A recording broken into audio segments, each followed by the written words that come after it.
পাকিস্তানের সঙ্গে যুদ্ধের পরিস্থিতি হলে কি পদক্ষেপ নেওয়া হবে? কাল মক ড্রিল রয়েছে। সাধারণ নাগরিকদের নিয়ে মক ড্রিলের জন্য রাজ্যকে নির্দেশ দিল কেন্দ্র। কাল দেশ জুড়ে 244 জেলায় সাধারণ নাগরিকদের নিয়ে হবে মক ড্রিল। আর এই মক ড্রিল নিয়ে আজ বৈঠকে কেন্দ্রীয় স্বরাষ্ট্র সচিব গোবিন্দ মোহন। ভার্চুয়াল বৈঠকে অংশগ্রহণ করবেন সব রাজ্যের মুখ্য সচিব এবং সিভিল ডিফেন্সের শীর্ষ কর্তারা। P4 insulated water tanks, kitchen and bath fittings, বিশুদ্ধ জল, সুস্থ জীবন, P4 আজীবন। মক ড্রিলের জন্য ইতিমধ্যেই কি করতে হবে সেই অ্যাডভাইজারি জারি হয়েছে। এয়ার রেড সাইরেন ব্যবস্থাকে অপারেশনাল করার নির্দেশ দেওয়া হয়েছে। আচমকা হামলা হলে কিভাবে আত্মরক্ষা করবেন সাধারণ মানুষ এবং ছাত্রদের মক ড্রিল হবে আগামীকাল। যে কোনো মুহূর্তে ব্ল্যাকআউটের জন্য প্রস্তুত থাকার নির্দেশ দেওয়া হয়েছে। বিশেষ বিশেষ কারখানা সংস্থাকে বাঁচাতে ক্যামোফ্লেজের প্রস্তুতি। হামলা হলে মুহূর্তের মধ্যে এলাকা খালি করতে মক ড্রিলের নির্দেশ দেওয়া হয়েছে। তাহলে কি পাকিস্তানকে প্রত্যাঘাত শুধুই সময়ের অপেক্ষা? রাজ্যকে কেন্দ্রের এই অ্যাডভাইজারি জারি হয়েছে। আগামীকাল সিভিল ডিফেন্সকে মক ড্রিল করানোর নির্দেশ দিল কেন্দ্র।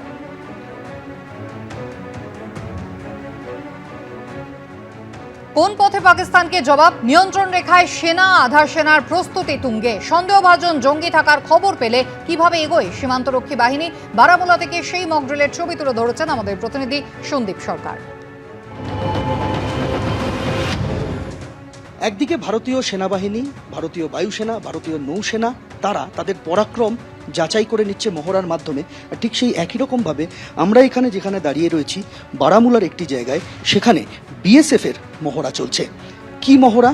মহড়া হচ্ছে যে যদি আচমকা কোনো খবর আসে কোনো হাইড আউটে কোনো জঙ্গি লুকিয়ে রয়েছে বা একদল মানুষ লুকিয়ে রয়েছে যাদেরকে সন্দেহ করা হচ্ছে, তখন তারা কিভাবে রিয়্যাক্ট করবেন, কিভাবে তারা সেখানে যাবেন এবং সেখানে গিয়ে কিভাবে শেষ পর্যন্ত সেই ঘরের দরজা ঠেলে, দরজা ভেঙে বা বাইরে থেকে তারা পৌঁছাবেন।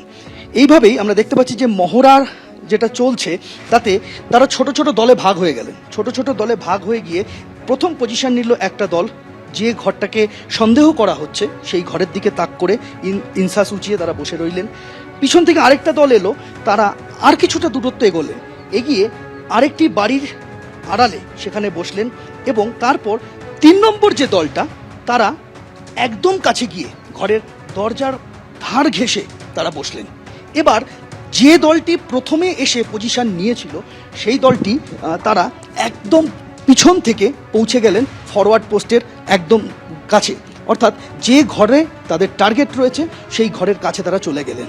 এবং পিছন থেকে আমরা দেখতে পাচ্ছি যে দ্বিতীয় যে দলটি ছিল তারাও কিন্তু পজিশন নিয়ে নিয়েছে। এখন এইভাবেই কিন্তু ধাপে ধাপে যাতে শত্রুপক্ষ জানতে না পারে সেটা বুঝেই কিন্তু তারা একদম টার্গেটে পৌঁছে গেলেন।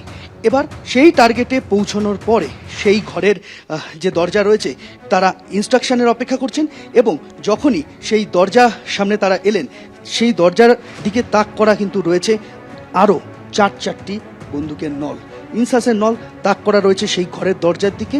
আর যে বিএসএফ 2 জওয়ান পৌঁছে গেলেন দরজার সামনে, তারা একদম পজিশন নিয়ে তারা সেই জায়গায় দাঁড়িয়ে পড়লেন। এইটাই হচ্ছে মহড়া। কিভাবে প্রত্যেকটা মুহূর্তে যখন সোর্স ইনফরমেশন এসে পৌঁছবে, যখন সোর্স ইনফরমেশন আসবে যে কোথাও শত্রু লুকিয়ে থাকতে পারে, জঙ্গি লুকিয়ে থাকতে পারে, অথবা কোনো বিপদ ওত পেতে রয়েছে, সেই জায়গাটা একদম সরেজমিনে ঘুরে পরীক্ষা করে সার্চ করে সেই জায়গাটা স্যানিটাইজ করতে হবে। সেইটা দেখার জন্যই কিন্তু এই মহড়াটা মাঝে মধ্যেই তারা ঝালিয়ে নেন এবং আমরা দেখতে পাচ্ছি ঠিক একইভাবে তারা পৌঁছে গেলেন সেই ঘরে অত্যন্ত সন্তর্পণে। এইভাবেই কিন্তু তাদের ট্রেনিং চলে, এইভাবেই তারা তাদের মহড়া সামলান।